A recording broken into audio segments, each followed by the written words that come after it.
Eh, Okay, everyone, my camera's not working today, so I guess we'll just watch the video without my beautiful face. Actually, I'll just do that because at least you can see my thing moving. You get some action. But also, why aren't you subscribed? I'm kidding. Nobody who even watches my videos are subscribed, and there's a lot of people who watch my videos. So, anyways, this is a SpongeBob episode no one can solve. Okay, let's get into it. Let's get right into it. There's been one SpongeBob episode that's never sat right with anyone. Not because it was scary or gross, but because no one could ever explain it. No answers, no logic, just chaos that somehow felt too intentional. On the surface, it's just one of those, haha, SpongeBob goes to the weird place Okay, just episodes. trying to find Classic the visual chaos, funny faces, screaming Squidward, you've seen it. But if you actually watch it, like really watch it, something starts to feel off. The rules are broken, characters glitch, doors go nowhere, and there's this vibe the whole time like you're not supposed to be there. That's what happens in Random Land, and we're going to solve it. Not just the episode, the whole mystery no one could ever solve. Because Random Land might not be random at all. It might be the key to understanding the darkest, weirdest corner of SpongeBob That's lore. spooky. And it all starts with a phone call. The episode opens up at Krusty Krab. Squidward's ignoring Yo, type in chat if we should just watch SpongeBob instead. work. I think that's illegal. Never mind. SpongeBob's being a menace with ice skates. So far, business as usual. But then the Yeah. phone rings, and Average SpongeBob episode. someone wants a delivery to Random Land. Squidward immediately Random land. What the fuck? refuses because apparently Random Land is such a chaotic, rule-breaking dimension that delivery fish have entered and never returned. This is a horror plot, tossed in like a joke, and nobody reacts to it. But Mr. Krabs obviously doesn't care. There's money on the line, so he sends SpongeBob and Squidward into what is essentially a pocket universe where logic dies. Here's where it gets weird fast. Stop showing that guy. Oh, God. No one really knows. You just walk around randomly. They're told I swear, if this dude does a deep dive about how bad, I'm gonna go. Just walk around randomly. to get there by walking randomly. Symbolically, this also sets up the premise for the whole episode, acting random. And that actually works. SpongeBob starts doing a goofy dance in a grass skirt, then disappears, like he broke the physics engine. Squidward laughs, does the same thing, and vanishes too. That's the first clue. This dimension doesn't follow cause and effect, it responds to behavior. They teleported to Random Land, doing So if I go in a hula outfit and start dancing, I could hula teleport into random land. That's sick. random stuff as an entrance. It's a landscape that's broken, skewed. Their bodies are warped, their speech changes, the neighborhood itself rewrites their grammar. This isn't just a different place, this is a different rulebook. Now they're surrounded by creatures that defy anatomy. Bag-headed clowns, toothy birds. One creature literally ejects both of them from an egg. And here's where they meet all the lost delivery boys. Still wandering, still trying to finish their jobs. So, let's get this straight. This place is notorious for trapping delivery workers forever, and no one does anything about it? No search parties, no warnings, no, hey, maybe don't send your employees into the cursed void. Why? There's even a house for sale by a gender-swapped version of Squidward who flirts with him. Why does this dimension have a clone of him? Or is this just his imagination? And then the bag theft happens. Some weird flying character grabs the Krabby Patty bag. SpongeBob gives chase, while Squidward constantly wants to bail. Here comes the random montage again. They finally confront the lady. Turns out all she wanted was the Krusty Krab's paper bag as a hat. But this isn't about the bag anymore, because this chase suddenly becomes a gauntlet of identity crisis. Lots of doors suddenly popped out of nowhere, and every door they open reveals a warped version of Squidward, from disturbing claymation puppets to horrifying static-eyed monsters. Dang, this is not horrifying. I hate ads. Why do they exist? Money. I figured it out. We're good. Oh my god. Is that actually in there? Eyed monsters, including the Is that actually in there? I feel like if that was in there, like if I had a kid watching that, they would be traumatized.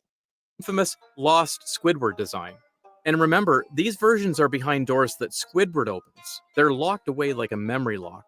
Squidward starts to break down. He admits it. SpongeBob, of course, still insists on delivering the patty until they spot Mr. Krabs walking through a door. They chase him through even more layers of nonsense: dinosaur human hybrids, black and white voids, dimension loops. Finally, they make it back. Kind of. But here's the twist. That wasn't Mr. Krabs. It was the customer, Roger, a citizen of Random Land who ordered the Krabby Patty. And because they were late, he doesn't have to pay. Krabs Yay. is devastated. A full-length episode of psychological unraveling, and he still loses money. End scene. Well, not quite. One final moment.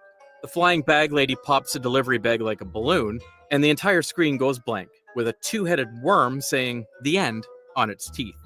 On the surface, it's just Random Land doing what it does best, being random. Yeah, But look yeah, closer, and the randomness yeah, starts feeling targeted.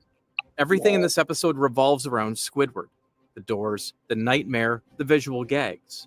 He's not just passing through, he's being put through something. Why is it so specific? Squidward actually just goes to hell. That's the whole episode. This isn't just chaos for chaos' sake, it's something else. It's a test. And what it's testing might change Did they just go inside a bomb? the way you see this entire show.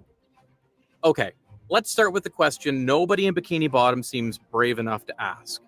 What is Random Land? We're told it's a Random Land is neighborhood, Random Land. just a weird part of town you get to Yeah. by walking randomly, but nothing about it behaves like a place. No outsider ever returns.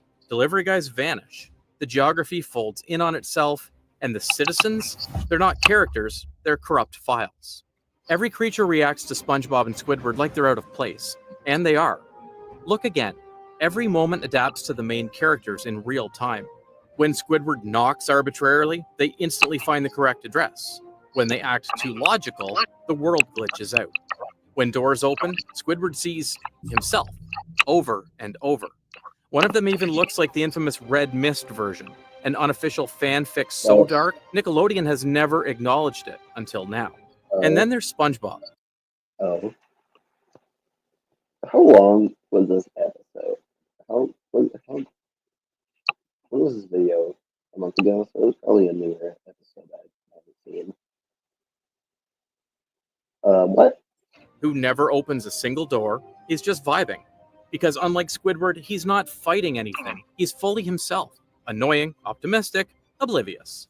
Random Land has nothing on him. So here's the theory. Random Land isn't just dreams or fears. It's alternate versions. Failed timelines, corrupted identities, rejected canon ideas. And that makes sense because this isn't the first time SpongeBob's done this. In Sleepy Time, we saw subconscious dreams. In SB 129, we saw time loops, existential dread.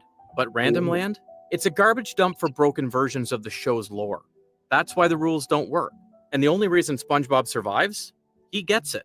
He leans into the nonsense like it's second nature. Because he's been here before. This dude is diving way too deep into SpongeBob lore. My brother, it is not that deep. It's just random with him, honestly. Maybe not in the show, but in his head.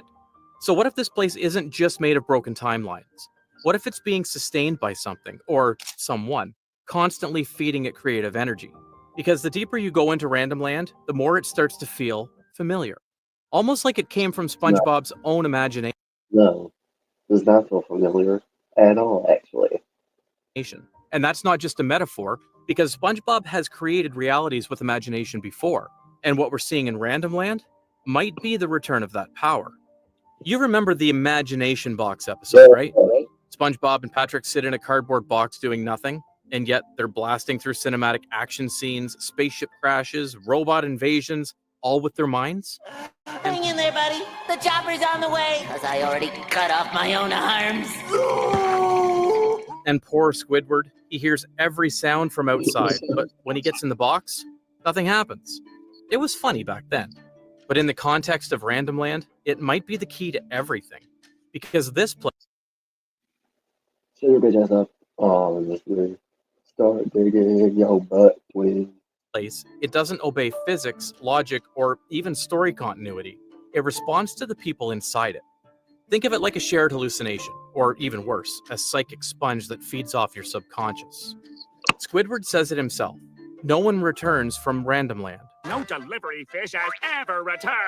That's not just hyperbole, it's a red flag. What if Random Land isn't a real location, but a mental construct?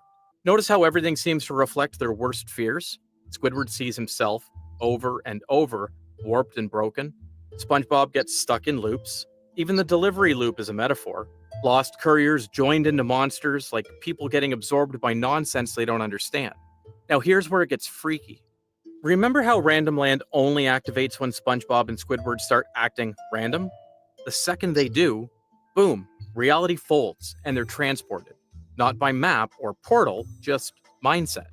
This whole dimension might be a mental trap door, activated by pure imaginative energy. And the more emotionally unstable you are, the more it mutates around you. That's why delivery people get I think this whole episode was inspired by the like they'll never predict your next move trend that people are doing. Like they can't predict my next move, and then they just do a bunch of stuff that's like completely random. You know, I think that I think that's this whole episode basically. absorbed, why time loops, why some characters are made of worms and others fused together like corrupted save files. They're not people, they're leftover thoughts. Which means none of this is random. It's exactly what you'd expect to see from a dimension built entirely out of half-formed ideas, fan theories, and suppressed character traits. It's the ultimate imagination box, but turned inside out, scaled up to existential proportions, and abandoned by whoever built it. And the kicker? This explains why Squidward's imagination never worked back in the Idiot Box episode, because he can't control it. He suppresses everything. But here, he has to feel it. Random Land reads him like a diary and pukes it back at him in glitchy, cursed detail. It's a punishment, a consequence for forgetting how to imagine. So, if Random Land is built on discarded timelines and powered by imagination, there's still one question left. Who's running it? Because every simulation has a system, and in Random Land, that system might be broken. Remember that near the end of the episode, something subtle but deeply weird happens. They see Mr. Krabs, or someone who looks exactly like him, and at first, no one questions it. They chase him like he's real. Even Squidward, who has been nothing but terrified this whole episode, perks up. He's probably looking for us, and runs toward him like a dog chasing its owner. But when they reach the Krusty Krab, and the Krabs turns around, he says, The name is Roger, and I walked all the way from 86 Screwball Street to complain about never getting my delivery. and then it's over. Joke ends, Patty delivered, everyone goes home. Mr. Krab cries about the late policy, business as usual. Except, that makes no sense. Roger isn't a parody, he's not a Random Land imitation, he's visually identical to Krabs in every way. What is he, really? No, So here's the theory. not at all. Roger isn't some Random Land citizen. He's a lost version of Mr. Krabs. A fragment of Mr. Krabs, or maybe even the original, who got stuck in Random Land years ago and never escaped. And now he's stuck, reliving the same unmet need. I never got my delivery. Think about it. Roger doesn't want the Krabby Patty. He wants the delivery, the routine, the closure, which might mean he never got it. Not when he was alive. When Squidward and SpongeBob finally hand off the patty, everything resets. The door opens, they leave, like the glitch correcting itself. And Roger himself?